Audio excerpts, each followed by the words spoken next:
મહાપ્રભુ આજે નહીં, ઘનશ્યામભાઈ આજથી 500 વર્ષ પહેલાનું સ્ટેટમેન્ટ છે કે કૃષ્ણ એવ ગતિર્મમ. એમાં યજ્ઞની જ તો યજ્ઞનો સ્વરૂપ સંપૂર્ણ નથી મળી રહ્યો એ વાત તો કઈ કહેવામાં આવી છે. કર્મ રહ્યા જ નથી એ વાત શ્રી મહાપ્રભુ એ વખત કહી રહ્યા છે.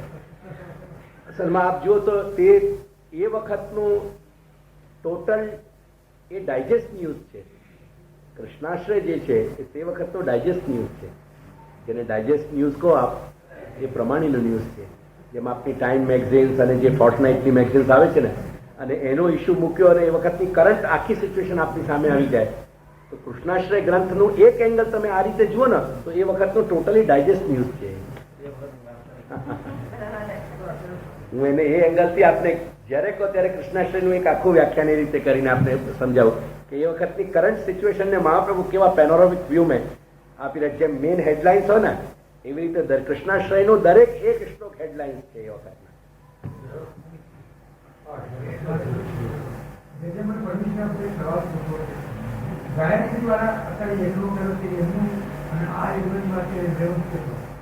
આપ ક્લાસમાં એડમિશન જઈને લઈ લેશો ત્યારે આપને રેલેવન્સ બતાવી.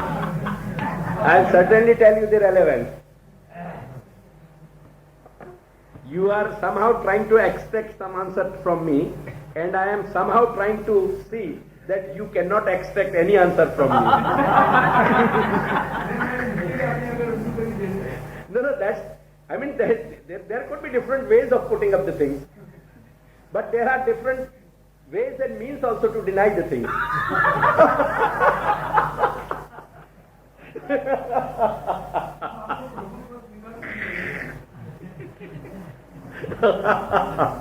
ચલો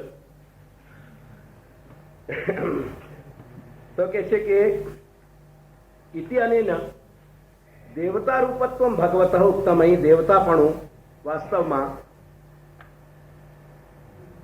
ભગવાનનું જ કહેલું છે.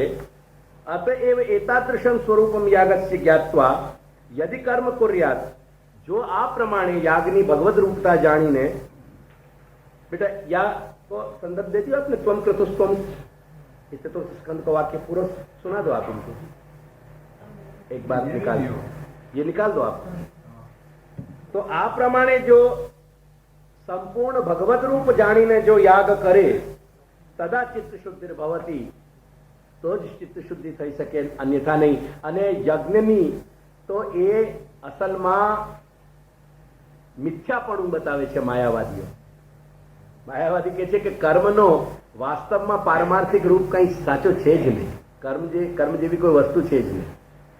આવું કહે છે કે જ્યાં યજ્ઞની તમામ એક પાત્ર નહીં પણ યજ્ઞમાં પ્રયોગમાં આવેલી જે દર્ભ છે એ દર્ભ પણ એક दर्भ को क्या डाब कहते हो, क्या कहते हो? एक घास का एक जो तिनका है ना, वो तिनका भी एक भगवत रूप कहा जाएगा. 4-7-45 सुनाओ बेटा. वो है उनके पास, रमेश भाई के पास निकले भाई. बोलो रमेश भाई.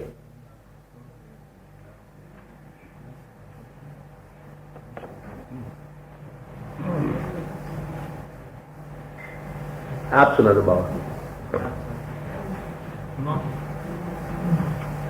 4-7 का बेटा, 4-7-45 गई क्या बन 4-7-45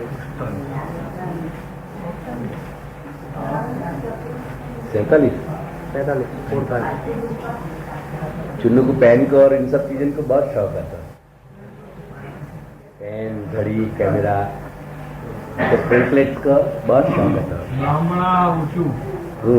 भगवान ब्राह्मणों ने कहा, भगवान आप ही सर्वज्ञ, आप ही यज्ञ हैं, आप ही हवि हैं, आप ही अग्नि हैं, स्वयं आप ही मंत्र हैं, आप ही समिधा, कुशा और यज्ञ पात्र हैं, तथा आप ही सदस्य, ऋत्विज, यजमान एवं उसकी धर्मपत्नी, देवता, अग्निहोत्र, स्वधा, सोमरथ, घृत और पशु हैं. ठीक है ना.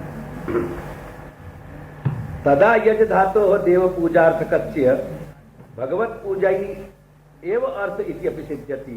અને આ રીતે જ્યારે યજ્ઞનો સ્વરૂપ સમજવામાં આવે ત્યારે યજ ધાતુથી બનેલા યાગનો જે દેવ પૂજા સંબંધી અર્થ છે તે ભગવત પૂજા જ છે, આવી રીતે એનો અર્થ સમજી શકાય.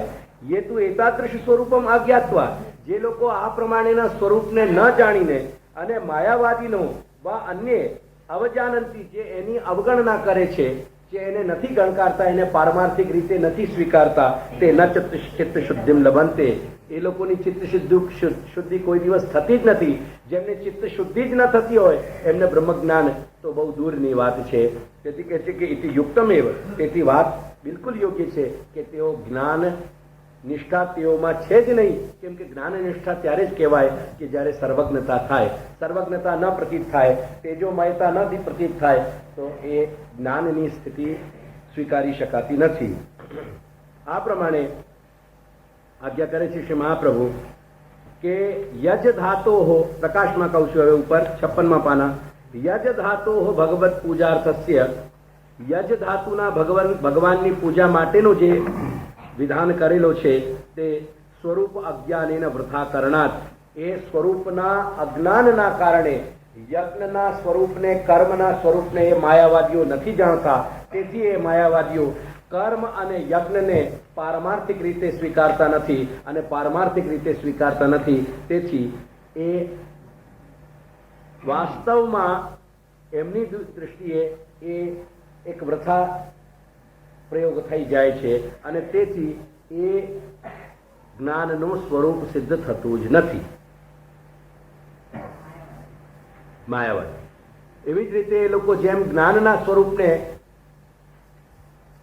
સમજી શકતા નથી, કેમ કે એમને જ્ઞાન એમનું પૂર્ણાંગ રૂપ છે જ નહીં, કેમ કે યજ્ઞનો જ સ્વરૂપે જાણતા નથી. તેથી એમને બીજું તો જ્ઞાન શું થઈ શકે. એવી જ રીતે કહે છે કે યજ્ઞાદિ નામ અનિત્યત્વ ભાવનાચ, અને યજ્ઞોને એ અનિત્ય રૂપ માને છે, નિત્ય રૂપ કર્મ નથી માનતા, એ પણ વસ્તુ છે. અને અનિત્ય ભાવનાત્મા આવરણ ભંગમાં આપણે ઉપરથી બીજી લાઈનમાં જોઈ લઈશું. 56મા પાને આવરણ ભંગ બીજી લીટી. ખ્યાલમાં આવ્યું? ધ્યાનમાં આવી? અનિત્યત્વ ભાવનાત એવો શબ્દ છે, બોલ્ડ લેટરમાં ટાઈપ કરેલો, છપાયેલો, મળ્યો આવરણ ભંગમાં પહેલી જ લીટી. કર્મણામ ત્રિક્ષણાવસ્થાયિત્વ અંગીકારેણ, કર્મને 3 ક્ષણ સુધી જ, ત્રીજા ક્ષણે એની સ્થિતિ સમાપ્ત થઈ જાય એવો માનનારાઓ એ યજ્ઞને નિત્ય સ્વીકારી શકતા નથી. તેથી કે છે કે યજ્ઞ અનિત્ય છે એવું એ લોકો બતાવે છે કે કર્મ જે છે એ 3 જ ક્ષણ સુધી ટકી શકે છે, કોઈ પણ ચેષ્ટા કે ક્રિયા. ઉપર ફરી પ્રકાશમાં જુઓ કે શ્રુત્યુક્ત પ્રકારેણ પદાર્થ જ્ઞાન નિરાકરણાચ,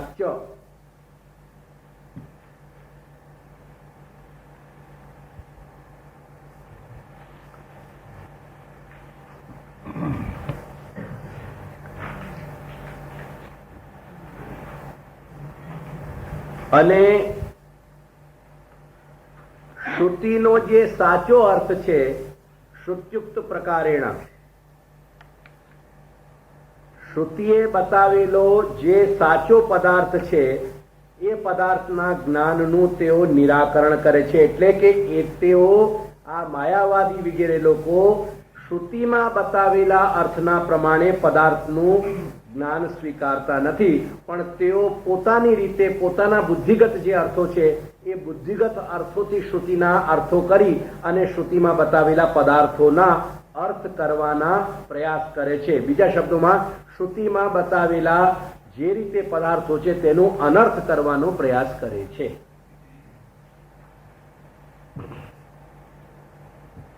ખ્યાલમાં આવી ગઈ મારી વાત? પદાર્થ જ્ઞાન નિરાકરણાચ એટલે વૃથાકરણાત, અનિત્યત્વ ભાવનાત અને પદાર્થ જ્ઞાન નિરાકરણાત, આવા 3 હેતુઓ છે. જો તમે અંડરલાઈન મૂકી દો તો ઉપર વૃથાકરણાત, સૌથી ઉપરની પંક્તિ છે પ્રકાશમાં, વૃથાકરણાત, એના આગળ છે અનિત્ય ભાવનાત, અનિત્ય ભાવનાચ જે લખ્યું છે એના જ આગળ બિલકુલ એ પણ પેલું મેં કાલે તમને પંચમ્યંત જે હેતુ વાક્યનું સમજાયું હતું એ જ હેતુ વાક્ય આવી રહ્યો છે. જેમ કૃષ્ણાત એવી રીતે ભાવનાત. અને ત્રીજો એના નીચેની પંક્તિમાં પદાર્થ જ્ઞાન નિરાકરણાત ચ. તેથી ભગવત પૂજા રૂપ યજ્ઞના સ્વરૂપને ભગવત સ્વરૂપ ન જાણીને એના સ્વરૂપના અજ્ઞાનના કારણે તે યજ્ઞ વગેરેના સ્વરૂપને વૃથા બતાવે છે. યજ્ઞાદિ વગેરેને તેઓ અનિત્ય બતાવે છે. કેમ કે કર્મ સ્થાયી ટકતું નથી, તેથી યજ્ઞ પણ ટકતું નથી. એમ કરીને યજ્ઞને અનિત્ય અર્થ બતાવે છે. અને શ્રુતિએ જે વસ્તુનો જેવો અર્થ બતાવ્યો હોય તેનાથી જુદું જ કંઈક તેઓ પોતાના મનમાં અને પોતાની યુક્તિઓથી પરિકલ્પિત કરી અને શ્રુતિઓના એ જુદા અર્થો પોતે ઘટિત કરે છે. તેથી પણ હવે એ અર્થઘટન કેવું કરે છે તે તમે અહીંયા શ્રુત્યુક્ત એટલે કે આવરણ ભંગમાં બીજી પંક્તિ છે શ્રુત્યુક્ત કરીને નીચે ત્યાં જ ખ્યાલમાં આવી. એ શ્રુત્યુક્તની પંક્તિએ તમને જુઓ ત્યાં વચન છે વાયુર્વૈ ક્ષિપિષ્ઠા દેવતા. આ શ્રુતિનો અર્થ થાય છે વાયુ શીઘ્રગામિની દેવતા છે. વાયુર્વૈ ક્ષેપિષ્ઠા દેવતા એનો મતલબ થાય છે કે વાયુ શીઘ્રગામી દેવતા છે. હવે એનો અર્થ એ લોકો કેવી રીતે કરે છે એ સમજો. તો કે છે કે દેવતામ શીઘ્રગામિનીમ જ્ઞાત્વા એવ કર્મ કાર્યમ. દેવતા આ પ્રમાણે વાયુ દેવતાને શીઘ્ર ગમન કરનારી એટલે અત્યંત તીવ્ર ચાલનારી જાણીને આ દેવતાને અને તમને કર્મ કરવા જોઈએ. તેથી તમને ફળ પણ તીવ્રતાથી મળી જશે. એવા જે અર્થ કરીને બતાવે છે એ અને તેથી આવા અર્થવાદ એટલે કે વાયુ દેવતાની જે આમાં પ્રશંસા બતાવેલી છે એવા અર્થવાદ વચનોને એ લોકો અનિત્ય માને છે. અનંગીકારણી અનિત્ય માને. વાસ્તવમાં એવું નથી. વાસ્તવમાં આવા વચન પણ વેદમાં અર્થ સહિત બતાવેલા છે અને આવા વચન પણ આપણા ત્યાં નિત્ય સ્વીકારવામાં આવ્યા છે. એના માટે તમે પૃષ્ઠ સંખ્યા 35 જુઓ. પૃષ્ઠ સંખ્યા 35 તમારી આ ટેક્સ્ટની.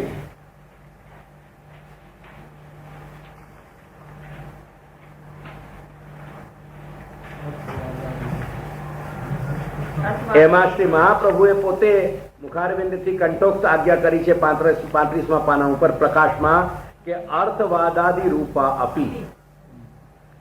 અર્થવાદ જે વેદના વચનો છે એ અર્થવાદ વચન પણ નિત્ય છે. એટલે કે નિત્ય અર્થને બતાવનારા છે. તેવા વાક્યોથી બતાવેલો અર્થ જે છે એ નિત્ય છે, અનિત્ય નથી.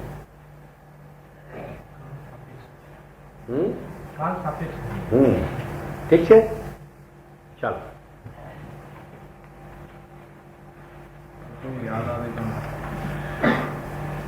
તેવી જ રીતે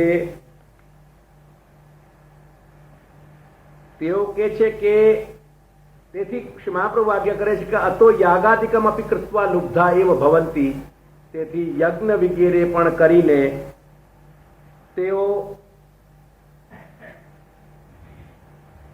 એને નિરર્થક માનવાથી તેઓ વંચક જ બની જાય છે. એટલે માત્ર વંચન કરનારા, છલ કપટ કરનારા જ તેઓ કે આ રીતે આચરણ કરતા હોય છે. એટલે કે તેઓના આચરણમાં છલ કપટપણું જ પ્રગટ થાય છે. આ પ્રમાણે જે વસ્તુનો અર્થ નથી સ્વીકારતા છતાં એનો આચરણ પણ કરાવે છે અને કંઈક એને અંડબંડ કંઈક ખોટી અનર્થ રીતે એના પ્રયોગો પણ કરાવે છે અને છતાં એના વાસ્તવિક અર્થને પણ સ્વીકારતા નથી. એવું બધું એક જે એમના પોતાના જે વચન અને ક્રિયાઓમાં કંઈક કોઈક જાતની સંગતિ નથી એવું બધું આચરણ કરાવતા હોય છે.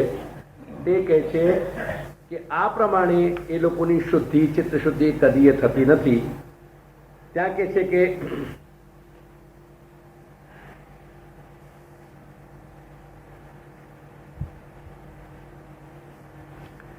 આ શ્રુત્યુક્ત પ્રકારેણ જે ઉપરની પંક્તિ આપણે જોઈ લીધી એનો એક છેવટે યોજનામાં છેલ્લો એક અર્થ હજી જોઈ લો, તેનાથી બહુ પંક્તિ સ્પષ્ટ થઈ જશે. યોજનામાં સૌથી નીચી છેલ્લી 3 પંક્તિઓ છે. શ્રુત્યુક્ત પ્રકારેણ આવું બોલ્ડ ટાઈપ લખેલો છે. પછી કહે છે કે યજ્ઞેન યજ્ઞમ અયજંત દેવાહ. મૂળ અંશી રૂપ પરમાત્મા સ્વરૂપ ભગવાન શ્રી કૃષ્ણને જ દેવોએ યજ્ઞ વડે તે યજ્ઞરૂપ ભગવાનનું પૂજન કર્યું. આ પ્રમાણે જે દેવ વગેરે જે ઉપનિષદના વાક્ય છે, આ ઉપનિષદમાં કહેલો યજ્ઞ પદાર્થ જે છે, આ યજ્ઞ પદાર્થને એ લોકો એનું નિરાકરણ કરી દે છે, એટલે કે એને ખોટી રીતે એ લોકો સમજાવે છે.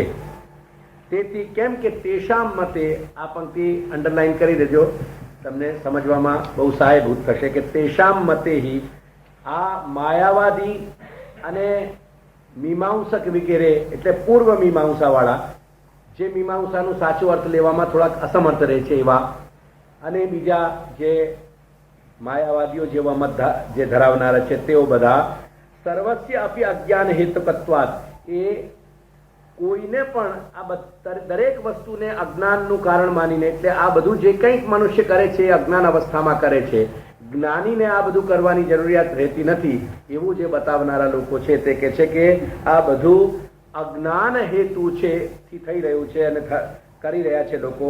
ન બ્રહ્મરૂપત્વમ કસ્યાપી, આ કોઈનું પણ બ્રહ્મરૂપતા નથી.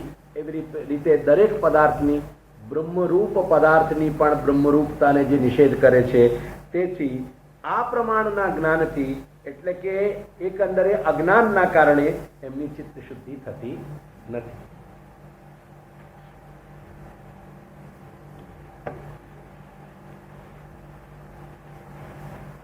હવે કે છે કે તેમજ ભક્તિ માર્ગમ અપી જ્ઞાન શેષતયા ઉપદિશંતી.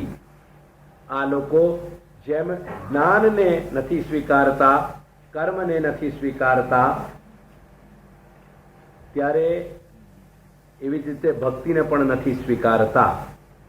હવે આ પંક્તિ કરતા પહેલા એ બંને વસ્તુ સમજી લો કે જ્ઞાન નિષ્ઠા તદા જ્ઞેયા સર્વજ્ઞો હિ યદા ભવેત, કર્મ નિષ્ઠા યદા જ્ઞેયા યદા ચિત્તમ પ્રસીદતિ.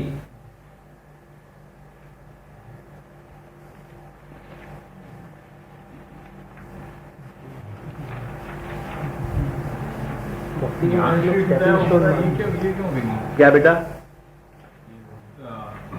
ज्ञान शेषता है, ज्ञान शेषता है। हाँ, वो भक्ति को ज्ञान शेष माने ना.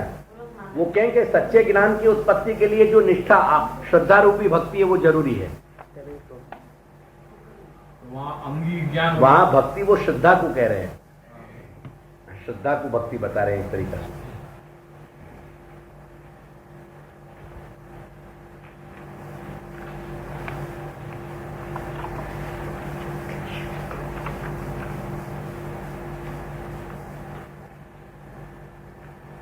જ્ઞાન નિષ્ઠા તદા જ્ઞેયા.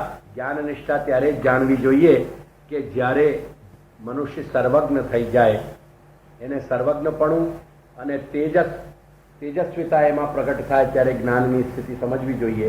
અને ચિત્ત જ્યારે શુદ્ધ પરિશુદ્ધ સાત્વિક અવસ્થાને પ્રાપ્ત કરે તે કર્મની નિષ્ઠા જાણવી જોઈએ કે ત્યારે કોઈ પણ કર્મ સિદ્ધ થઈ રહ્યો છે એ વાસ્તવમાં ક્યારે ગણાય કે જ્યારે ચિત્ત શુદ્ધિ થતી હોય તો. આ બંને શબ્દો સ્પષ્ટ થઈ ગયા ને વાક્યો. જ્ઞાન નિષ્ઠા કર્મ નિષ્ઠા તદા જ્ઞેય યદા ચિત્તમ પ્રસીદતિ. ઠીક છે, બાકી સમજાઈ ગયું? હવે આગળનું વાક્ય આપણે જોઈએ. ભક્તિ નિષ્ઠા તદા જ્ઞેય યદા કૃષ્ણ પ્રસીદતિ. આજે આ માયાવાદીઓ જ નહીં પણ બ્રહ્મવાદીઓના પણ વંશજો જે ભક્તિનું નિરાકરણ કરી રહ્યા છે, ભક્તિને ખોટી પાડી રહ્યા છે, એવા લોકોથી પણ આ વાક્ય મહાપ્રભુના કહેવા જોઈએ કે ભક્તિ નિષ્ઠા તદા જ્ઞેય યદા કૃષ્ણ પ્રસીદતિ. જ્યારે કૃષ્ણ પ્રસન્ન થાય, જ્યારે કૃષ્ણ કૃપા કરે તો જ એ ભક્તિની નિષ્ઠા, એ ભક્તિ કહેવાય. નહીં તો ભક્તિની બધી વાતો તમે અગડમ બગડમ કરી રહ્યા છો. એ તમારા મતે ભક્તિ છે, શ્રી મહાપ્રભુના મતે એ ભક્તિ નથી. તો કે છે કે તથા ભક્તિ માર્ગમ અપી જ્ઞાન શેષતયા ઉપદેશંતી. એ લોકો જ્ઞાન શેષતયા એટલે કે ભક્તિ એ અંગ છે અને જ્ઞાન એ અંગી છે અને અંગરૂપ ભક્તિથી જ્ઞાન સિદ્ધ થાય છે એવું માયાવાદી વગેરે લોકો માને છે. ત્યાં કે છે કે જ્ઞાન પર્યંતં ચ તત્કરણમ ઇત્યાહુ એટલે કે જ્ઞાન ઉત્પન્ન થાય, જ્ઞાનોત્પત્તિની દશા સુધી એ ભક્તિ કરવાની છે, પછી ભક્તિ કરવાની નથી. આવું આ માયાવાદીઓનું માનવું છે. જ્યાં સુધી 10-20 ખોખાઓ આપણને જમા થઈ જાય, સ્વિસ બેંકમાં આપણા એકાઉન્ટો ખુલી જાય, ત્યાં સુધી ભક્તિની વાતો છે. બાકી પછી ખાઈ પીને લહેર કરવાની વાત છે. મૂળમાં ઋણમ કૃત્વા ઘૃતમ પીવેત યાવત જીવમ સુખી ભવેત ભસ્મીભૂતસ્ય દેહસ્ય પુનરાગમનમ કુતઃ. ખાઓ પીઓ અને મોજ કરો.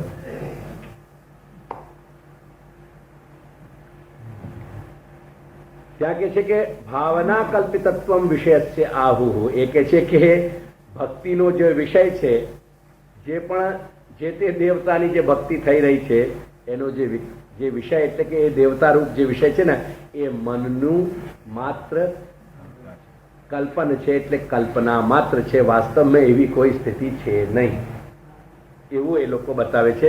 આપણે અહીંયા નીચે જરાક જોઈ લઈએ ને.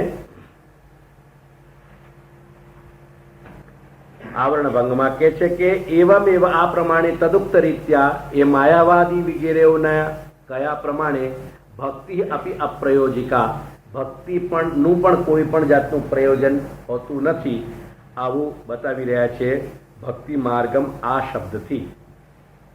એમાં જે વિષય છે એટલે કે ભાવના કલ્પિતત્વમ વિષયસ્ય આહુ, ભક્તિનું જે વિષય છે એ માત્ર તમારી કલ્પના છે એવું જે કરીને એનું અર્થ બતાવે છે કે ભક્તિ વિષયસ્ય, ભક્તિનું વિષય કોણ છે કે ભગવત સ્વરૂપ. એ ભગવાનનું સ્વરૂપ તમારું માત્ર કલ્પના છે તમારી. એટલે તમારી કલ્પનાપણાથી જે તમે કરી રહ્યા છો એનાથી કંઈ પરમાર્થ સિદ્ધ થતું નથી એવો માયાવાદી વગેરે લોકો માને છે. તેથી એમને ભક્તિનું જ્યારે અર્થ જ ન સમજતા હોય તો અંગરૂપ પણ ગણીને જેને ભક્તિ કરી રહ્યા છે એ ભક્તિ એમની ક્યાંથી સિદ્ધ થશે. ભલે એ જ્ઞાનની ઉત્પત્તિ માટે ભક્તિને અંગ માને છે, પણ જેની ભક્તિ કરી રહ્યા છે એને તો કલ્પિત માની રહ્યા છે. એટલે કલ્પિતની ભક્તિ, જેમ હું કહું કે આકાશમાં એક બહુ સુંદર પુષ્પ ઉગ્યો છે અને એની સુવાસ આવી રહી છે. અરે જ્યારે આકાશમાં પુષ્પ જ ઉગી શકે નહીં તો એની સુવાસ કેવી રીતે આવે? તો એ પુષ્પ સૌરભ કેવી રીતે થાય? આકાશમાં ઉગેલા પુષ્પની સૌરભ કેવી રીતે હોય? તમારું દેવતા જ જ્યારે કલ્પિત છે તો એ કલ્પિત દેવતાની ભક્તિ કેવી રીતે સિદ્ધ થાય?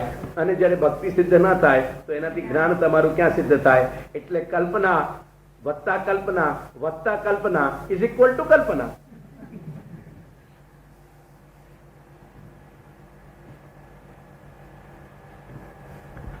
અતો ભગવદર્થમ ભગવાન ન સેવ્યતે, તેઓ ભગવાન માટે ભગવાનને નથી સેવતા. તેથી કે છે કે ઇતિ ન કૃષ્ણ સ્તુષ્યતિ, તેથી કૃષ્ણ એમના ઉપર કદીય પ્રસન્ન થતો નથી. યદિ સા ભક્તિર ભવેત કૃષ્ણ તુષ્ય. જો એમની ભક્તિ સાચી હોય, જો એ ભક્તિ પદાર્થ ત્યાં સત્ય હોય, એટલે ભક્તિ પદ, ભક્તિ શબ્દનો અર્થ ત્યાં સાચો હોય તો કૃષ્ણ એમના ઉપર જી છે, કૃષ્ણ એનાથી પ્રસન્ન થાય. એમાં પ્રમાણ શું છે કે ભાઈ ભગવાન કૃષ્ણ પ્રસન્ન થાય ત્યારે જ ભક્તિ ગણવી? તો કે છે કે ભક્ત્યા એવ તુષ્ટમ અભ્યતિ. ભગવાન શ્રી કૃષ્ણ ભક્તિ વડે જ પ્રસન્ન થાય છે. આ શ્રીમદ ભાગવતના વાક્યથી કે છે કે આ વાત સ્પષ્ટ છે કે ભક્તિની નિષ્ઠા એટલે ભક્તિની સત્તા કોઈ પણ વ્યક્તિમાં ત્યારે જ ગણવી જોઈએ કે જ્યારે ભગવાન એનાથી પ્રસન્ન થાય તો. તસ્માદ ઉક્ત પ્રકારો વ્યર્થ હતી. તેથી કે છે કે તેથી જે નિદર્શનથી વિરુદ્ધ જેટલા નિદર્શન આપેલા છે વેદમાં અને શાસ્ત્રોમાં, જ્ઞાનના નિદર્શન, કર્મના નિદર્શન, ભક્તિના નિદર્શન, એ તમામ નિદર્શન વાક્યોથી એટલે કે નિદર્શનાઓ વડે એવો નિશ્ચય કરવું જોઈએ કે વાસ્તવમાં ત્યાં જ્ઞાન છે કે નહીં, વાસ્તવમાં ત્યાં કર્મ છે કે નહીં, વાસ્તવમાં ત્યાં ભક્તિ છે કે નહીં. અને આવી નિદર્શનાઓના ટેસ્ટથી જ્યારે એને એપ્લિકેબલ બનાવીએ ત્યારે એવી નિદર્શનાઓના બેરોમીટરથી કે પેરામીટરથી અથવા તમારે બોલચાલના શબ્દોમાં થર્મોમીટરથી જ્યારે આપણે જોઈએ અને આપણને એ રીડિંગ ન મળે તો આપણે નિશ્ચિત કરી શકીએ છીએ કે તે જ્ઞાન નથી. જે માયાવાદી વગેરે કહી રહ્યા છે તે જ્ઞાન નથી, પરંતુ જ્ઞાનનો આભાસ છે. જે તેઓ કર્મ કહી રહ્યા છે તે કર્મનો આભાસ છે. જે તેઓ ભક્તિ કહી રહ્યા છે તે ભક્તિ નથી, પરંતુ ભક્તિનો આભાસ છે. તેથી તેમના કહ્યા પ્રમાણે જ્ઞાન નથી થતું, પરંતુ જ્ઞાનનો આભાસ થાય છે. તેમના કહ્યા પ્રમાણે કર્મ નથી થતું, પરંતુ કર્મનો આભાસ થાય છે. તેમના કહ્યા પ્રમાણે ભક્તિ નથી થતી, પરંતુ ભક્તિનો આભાસ થાય છે. તેથી આ પ્રમાણે આ અર્થ સમજવો જોઈએ. અને તેથી તેઓનો પ્રકાર જે કહેલો છે એ બધો વ્યર્થ છે. ઇતિ અર્થ એવો અર્થ નિશ્ચિત પ્રમાણે સમજી લેવું જોઈએ. બોલો, is it clear? Any questions? ગઈકાલનું હા તો કરીએ.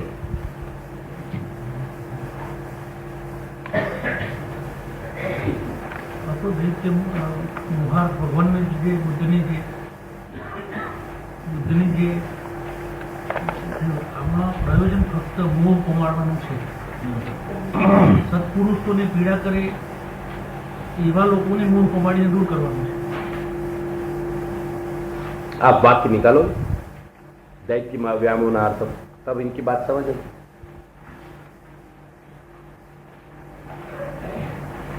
निकालो, ये क्या कह रहे हैं बताओ. दादा जवाब दे, तुम जवाब दो. तुम क्या समझे बापू? वो बात बताओ इनको. तो दैत्य व्यामोर्थम भगवान बुद्धो अवतीर्ण सर्व प्रमाण मूलभूतम वेदम दूषितवान. એટલે કે કલીમાં અલ્પ ફળથી મહા એટલે કે કલિકાલ સ્વભાવ સર્વોત્કૃષ્ટ સ્વલ્પ સાધનેનાપી મહાફલ પ્રદાન. એટલે એ દૈત્યો મહાફળ પામીને સત્પુરુષોને પીડા કરે એ દૂર કરવા માટે બુદ્ધ અવતર્યા છે. ના, એવું કરવા માટે. ફક્ત દૈત્યોને મોહ કમાડો. હા, નહીં ગુજરાતી મતલબ પણ જોઈએ એક મિનિટ. એટલે તમને એનો શબ્દાર્થ જોઈએ છે? નહીં, હા, એ સ્ટેટમેન્ટ સાચું છે એમ કે યુક્તિ છે. એટલે એમ કે દૈત્યને મહાફળ થાય તો બરાબર છે. એ સ્ટેટમેન્ટ છે. મહાફળ થાય તો સત્પુરુષને પીડા થાય. હા, એટલે દૈત્યોને व्यामोहन કરવા માટે भगवान बुद्ध, बताओ आप 4 पेज को, ये 52 पेज पे पूछ रहे 52. वादे विमोहयति यज्ञ कृतो अतद अर्हानि इति वाक्यात् अत्रापि तथा त्वम् एव इत्यर्थः.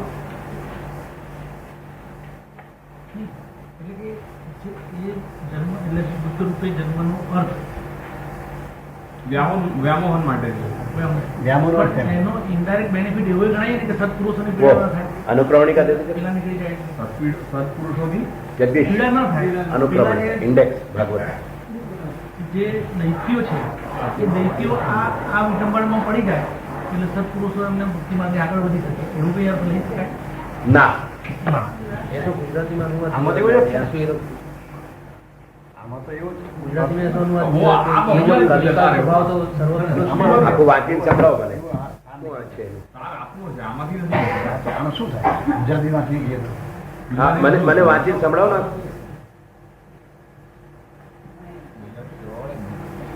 નહીં, નહીં.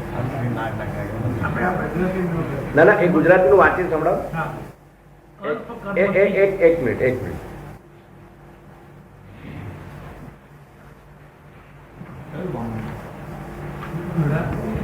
એમાં એમાં બીજું છે. એમાં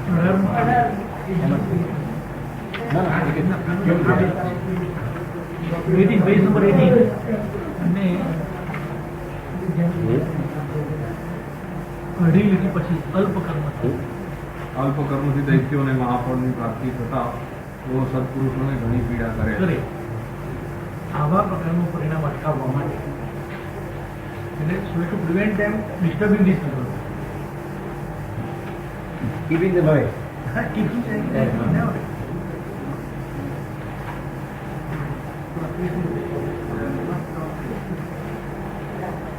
એમાં એ વસ્તુ નથી. આ જે સંદર્ભ આમાં બરાબર છે. હા, એનું છે પણ એ નથી.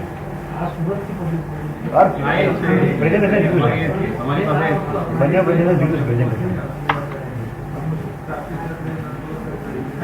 पहले तो यहाँ वचन गुजरा पढ़ा दो, अब निकालो 11वें स्कंद को,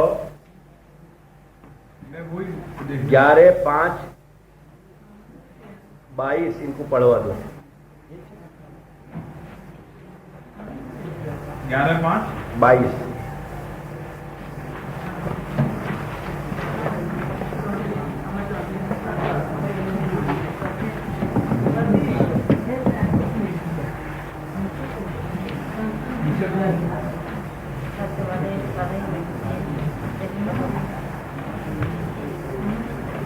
એમાં નથી.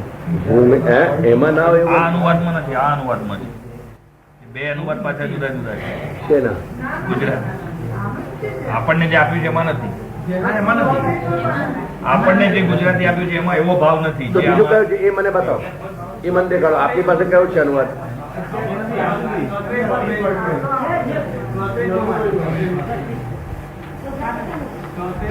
ભાઈ આ જે મિનિંગ કરે જેવો મિનિંગ એમાં નથી આવતો. અને આમાં તો સ્પષ્ટ હા એટલે આમાં નથી આવતું એવું.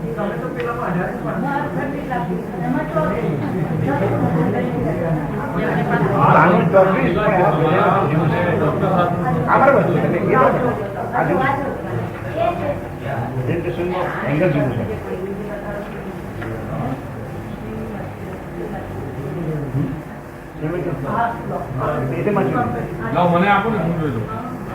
આમાં તમે ના 11, 5, 22 તો નથી. એનો મતલબ શું થયો બતાવો આપ. 11, 5, 22 પર કાંઈ કહ્યું?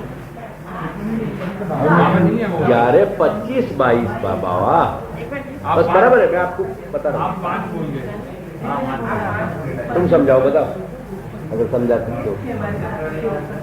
Make the comprehension of the sentence clear.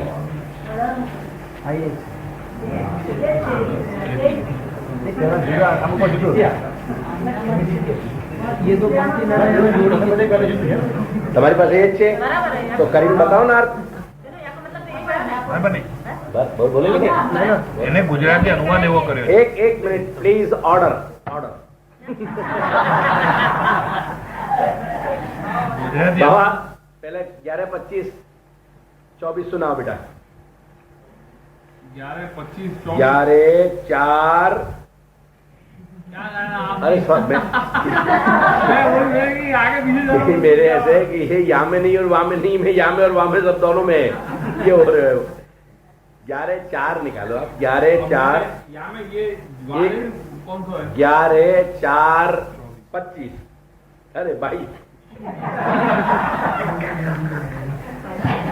11, 4, 22 वाले रिंगो है तो ये बिल्कुल यही।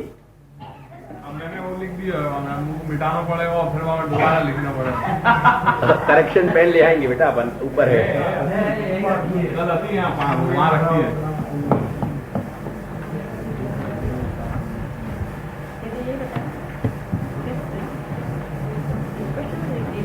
हाँ साहब। भाई वह स्पष्टता ही तो करनी है ना ये। राजन राजन बाचू राजन अजन्मा होने पर भी पृथ्वी का भार उतारने के लिए वे ही भगवान यदुवंश में जन्म लेंगे और ऐसे ऐसे कर्म करेंगे जिन्हें बड़े बड़े देवता भी नहीं कर सकते। फिर आगे चलकर भगवान ही बुद्ध के रूप में प्रकट होंगे और यज्ञ के अनधिकारियों को यज्ञ करते देखकर अनेक प्रकार के तर्क वितर्कों से मोहित कर लेंगे और कलयुग के अंत में कल्कि अवतार लेकर वे ही शूद्र राजाओं का वध करेंगे। अभी आपको तुम देखो बेटा, शूद्र ही राजा बन रहे हैं, शूद्र ही राजा बन रहे हैं। अब राजपद पे शूद्र चढ़ रहे हैं, तुम देख लो बिल्कुल। પણ આને અહીંયા જે અર્થ કર્યો છે ને એ વિપરીત આવે. या आप डॉक्टर पुष्पबदन ने जो मुझे पुस्तक दी है बस सही है। उसकी पंक्ति पढ़िए आप। वही है ये बात आपके पास हाँ, भी, यही, तो यही। पढ़िए आप, पंक्ति पढ़िए पहले आप।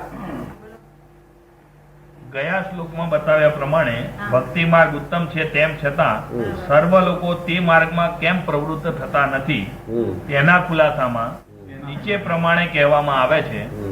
કલિકાલનો સ્વભાવ સર્વોત્કૃષ્ટ છે કેમ કે તે થોડા સાધનથી મહાન ફળ આપે છે, અલ્પ કર્મથી દૈત્યોને મહત્વ ફળ મહત્ફળ એક second. महाफल महाफल इन दोनों में भेद इतना ही है બસ कि તે વાક્ય પૂરો થઈ ગયો ત્યાં. હા એ વાત કમ્પ્લીટ થઈ ગઈ ત્યાં. એનો કલિકાલની વાત કમ્પ્લીટ થઈ ગઈ ત્યાં ફૂલ સ્ટોપ છે. હા પછી જે છે તે હવે વાંચો આપ. અલ્પ કર્મથી દૈત્યોને મહત્ફળની પ્રાપ્તિ થતા તેઓ સત્પુરુષોને ઘણી પીડા કરે. એક મિનિટ, હવે એનો અર્થ મને કોમ્પ્રિહેન્શન કરો. શું મળ્યો થયું? કરો, વાંચો. અલ્પ અલ્પ કર્મથી હમ દૈત્યોને મહત્ફળની પ્રાપ્તિ થતા જો અલ્પ ઉપર શું બતાવ્યું કે કલિકાલ માં અનુગુણ રહેલો છે હા અને આસુરી જીવો પણ જો આવા માર્ગ ના આચરણો કરવા લાગે સન્માર્ગોનું અને સન્માર્ગોના આચરણથી એ વધુ શક્તિ પ્રાપ્ત કરી લે તો એની વધુમાં વધુ તકલીફ કોને થવાની? સત્પુરુષો સત્પુરુષોને થવાની ના.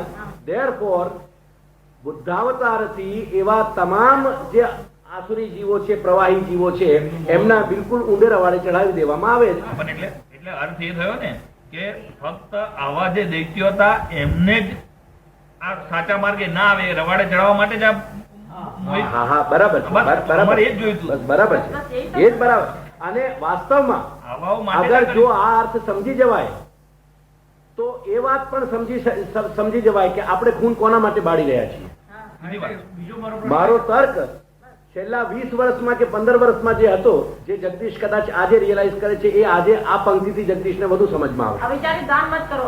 અવિચારી દાન સહી વાત. હું એ જ કહેવા માંગુ છું, બિલકુલ સાચી વાત છે. હું એ જ કહેવા માંગુ છું કે તો પછી એ ખૂન કોના માટે બાળવો જોઈએ? ग्रामों में पारे उनके लिए काहे को मेहनत कर रहे हो फिर?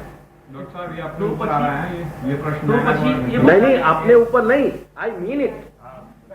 जगदीश तू मेरे 20 वर्ष से ये आर्ग्यूमेंट है. हाँ. मैं आज भी मेहनत करने से पीछे नहीं पड़ रहे हूं, पर आप जो आहुति डलवा रहे हो, ये सब जो या बखत समूह वो राख में आहुति डलवा रहे हो. मैं इतना ही कह रहा हूं कि आहुति डलवाओ आप मेरे से, लेकिन आप हुताशन में अग्नि में आहुति डलवाओ ताकि कम से कम अग्निदेव की पूजा हो सके. वो मैं ये बात कह रहा हूं. और अभी भी विद ड्यू रिस्पेक्ट मेरे संग अपनी आत्मा जोड़ के ये लोग जो काम करने वाले हैं उनके सामने अभी भी मेरा ये आर्ग्यूमेंट है. ये कहने के हेतु से नहीं कह रहा हूं, पर ये सत्र अपने अपने घर की एक ये व्यवस्था को विचार है. यहाँ राजा मैं अभी भी ये कह रहा हूं कि अपने कार्य की ये जो भी हम अगर अब हिम्मत नगर के बाद भी हम जो दिशा पकड़ने जा रहे हैं, मैं इन चीजन की मेरे लिए बहुत एप्लीकेबल वैल्यू है. इन सारे वाक्यन की मेरे लिए एप्लीकेशन है. दूसरों या को माने कि न माने, मैं यही तुमको भी समझाना चाह रहा हूं कि मैंने महाप्रभु की वाणी को हमेशा अपने संदर्भ में जीवंत ट्रीट किया और वो जीवंत है, वो स्वरूप सहित विराज रही है. क्योंकि हम लोगों को यानी मैं ये कह रहा हूं कि तो अपने सारे प्रयास ऐसे प्रकार से चैनलाइज होने चाहिए कि जिनसे वास्तव में जो उपलब्धि अपने को करनी है वो उपलब्धि अपन करें. और जो निरर्थकता को अजगर अपने अपने सारे अस्तित्व को निगलने के लिए खड़ो गए, वह निरर्थकता के निरर्थकता रूप अजगर के मुंह में अपन नहीं घुस जाए. घनश्याम भाई मैं भी मेरा मेरे को तो ही ये कहना लगता है कि હું એની સાથે એક રીતે સમજું ને બીજી રીતે એ પણ સમજું કે घनश्याम भाई આપણી જે ચર્ચા ચાલતી હતી કે જે આવા આ જીવ છે તે ચર્ચાને તમારા આપણે અત્યારે ભલે અહીંયા બેસતા પહેલા આપણે કલાક હજી ઉપર બેસું. पूरा एक कोई चेंज आ जाएगा पुष्टि मार्ग में આપણે બેટા એના માટે આપ 4 વાગે નિર્ધાર કરો, આપણે 4 વાગે બેસશું. પણ આ ટોપિક મુકાઈ ગયો અત્યારે, हाँ हाँ આ સંદર્ભમાં જ ટોપિક મુકાઈ ગયો. हाँ बेचारा नहीं કે रहता. આ જે ક્વેશ્ચન એમાં આનો જવાબ તો પછી આ બધાને પૂર્ણ લાઈન પર લાવવાની ચેષ્ટા કરવાનો શું હોય? ક્યાં આપણે જે અત્યારે ચેષ્ટા કરી રહ્યા છીએ અમુક કે ભાઈ આ ખોટા રસ્તે જઈ રહ્યું છે તો એને પાછા લાવો. આપણી સમાપનનો જ્યાં સમાપન આપણને આ સત્રનો કરવો છે એ શ્લોક પહેલા કરી લઈએ. અને ત્રીજું એક મિનિટ, આપણે બહુ સ્ટેપ બાય સ્ટેપ જઈએ છીએ. પહેલા આ પ્રશ્ન જોઈ લઈએ. આપણે તમે પાના સંખ્યા કાઢો. 23મો. હું કાઢું બતાવું છું. 58 પ્રશ્ન નંબર 58, પ્રશ્ન સંખ્યા 58.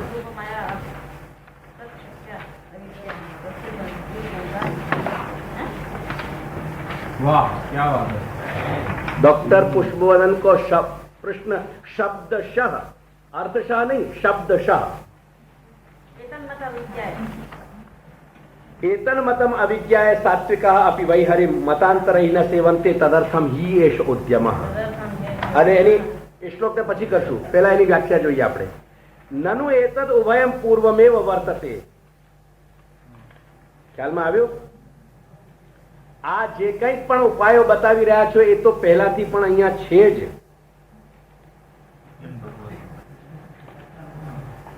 વધુ આપણે ખુલાસો પછી કરશું. ઇતિ કિમ ભગવતઃ ગ્રંથ કરણ પ્રયાસેન. આપનો આ પ્રયાસથી શું મળી રહેશે? આ ગ્રંથ શા માટે પ્રગટ કરી રહ્યા છો? એક્ઝેક્ટ તમારો જ પ્રશ્ન. તો કે છે ઇતિ આશંક્ય. આ આવી આશંકા મનમાં વિચારી કે છે કે એતન મતમ અવિજ્ઞાય. સ્વરૂપ યોગ્યતા અહીંયા કહી રહ્યા છે સાત્વિક વગેરેથી. આ કેવું સાત્વિકા આપી વૈહરી. સાત્વિકા એટલે એ જે પ્રશ્ન તમે હમણાં આ શબ્દોમાં બતાવ્યો, દૈત્યો એટલે કે પ્રવાહી જીવો. એ પ્રવાહી જીવથી વિપરીત જે જીવો હોય એમને સાત્વિક કહેવાય. બીજા શબ્દોમાં દૈવી જીવો. એ સ્વરૂપ યોગ્યતા છે એમની. અભજને યેશામ શાસ્ત્રાંતરમેવ પ્રયોજકમ. સાચા લોકો સાચા માર્ગે નથી આવતા એનું કારણ છે કે બીજા લોકો એમના પોતપોતાનું મત કરીને ભટકાવી રહ્યા છે. તેથી નતુ સ્વભાવ તેષામ. તેથી નતુ સ્વભાવ તેષામ મત નિરાકરણેન પ્રવૃત્તિ સંપાદ્યતે.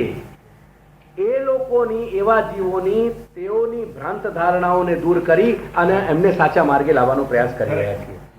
એક્ઝેક્ટલી આજ હું કહેવું માંગુ છું કે આપણો આ યત્ન રહેવો જોઈએ. આગળના અનુસંધાનનો એ જ જવાબ છે. મારું કહેવાનું તાત્પર્ય એ છે, જગદીશ મારી વાત સાંભળી લો. હજુ that means એના માટે હું દિવસના 22 કલાક તમારી સાથે મહેનત કરવા તૈયાર છું, પરંતુ એ સાત્વિકો માટે. એ સાત્વિકો માટે. ઉદયભાઈ, આ statement સાંભળી. એ સાત્વિકો માટે હું દિવસના 22 કલાક તમને આપવા તૈયાર છું, પણ સાત્વિકો માટે. મારી પાસે માત્ર પ્રતિષ્ઠા અથવા માત્ર સારું દેખાય અથવા લોકો ખોટી કોમેન્ટ ન આપે અથવા લોકો ગેરસમજતા ન થાય એના માટે પ્રયાસ ન થવા જોઈએ આપણા. આટલું જ મારું કહેવું. મારું કહેવું હું જરાય તમારાથી તમે સિંહાવલોકન કરશો ને તો હું તમને નહીં મળું.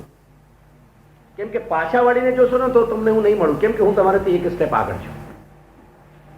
એટલે જ્યારે તમે આગળ જોશો ને ત્યારે તમને ત્યાં મળીશું.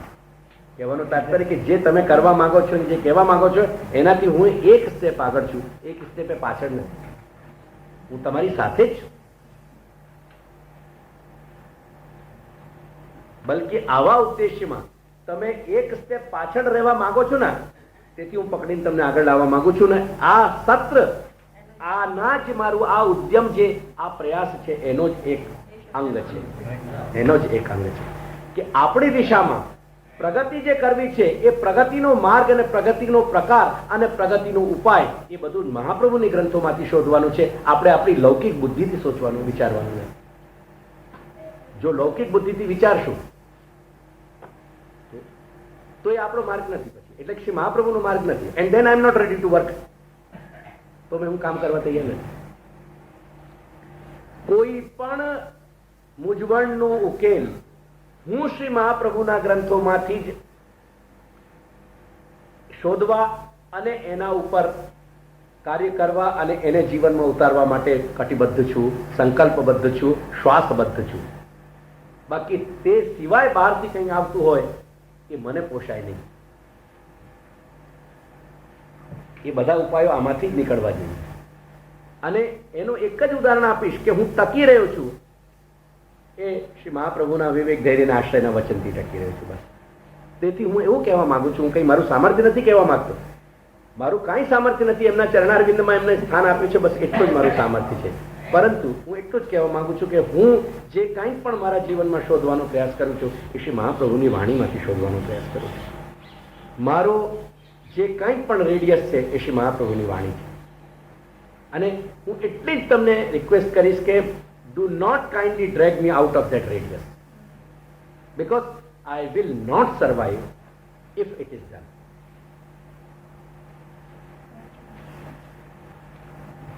ચાલો, એટલે तुम्हारा प्रयास शब्द यूं क्यों ही रखा है? देखो डॉक्टर ये मैं आपके ये पाठ भी यहीं तक लाना चाहता हूं। ये यहां तक प्रोलॉग है, प्रीफेस या प्राक कथन जो भी कहने, ये 22 कारिका सुधी श्री महाप्रभुનો प्राक कथन છે આ ગ્રંથનો। હવે ગ્રંથ આગળ શરૂ થશે મહાપ્રભુની દૃષ્ટિએ। શ્રી મહાપ્રભુની દૃષ્ટિએ હવે ગ્રંથ આગળ ચાલશે।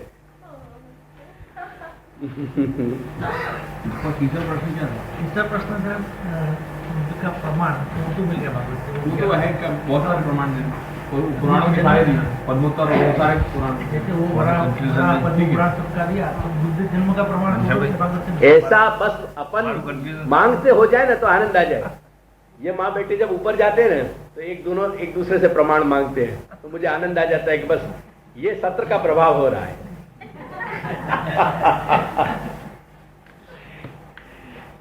ये भाई कहते हैं कि बाबा इसका प्रमाण क्या है रघु? तो रघु कहते हैं कि अम्मा इसका क्या प्रमाण है? चलो